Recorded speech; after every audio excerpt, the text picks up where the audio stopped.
1968 was a turbulent year. Rocked by an escalating war in Vietnam, racially charged riots, and the assassination of civil rights icon Martin Luther King Jr.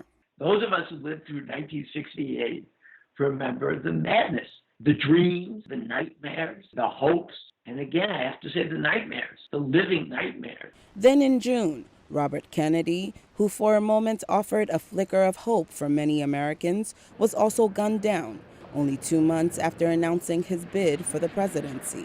I do not run for the presidency merely to oppose any man, but to propose new policies.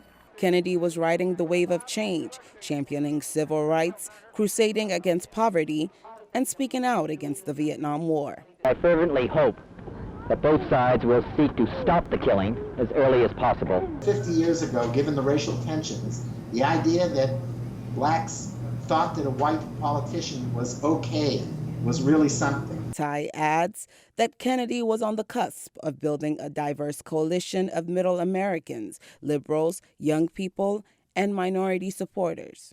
He was bringing together the different strands of America, and he was doing something that I hadn't seen a politician do in the last 50 years, which was he was telling people the hard truths that they didn't want to hear. This generation did not create most of the conditions and the convictions which have led us to this day, but this generation has a responsibility to resolve them.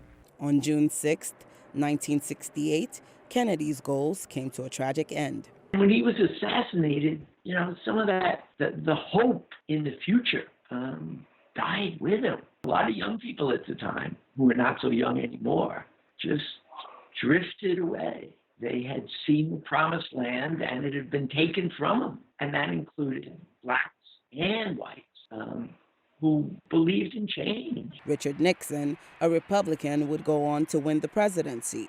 The Vietnam War would last another 7 years. I think Bobby would have been the nominee in '68, and I'm convinced he would have been the president. And I'm convinced America back then would have been a very different place.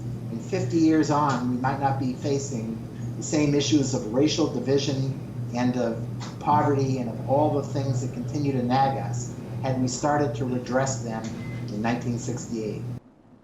After his funeral in New York, a train carried Kennedy's body to Washington, D.C., as an estimated 2 million mourners stood along the tracks, paying their respects. It was a moment of unity, but the social and political divisions that Kennedy fought against would continue for years to come. Jesusemen, VOA News, Washington.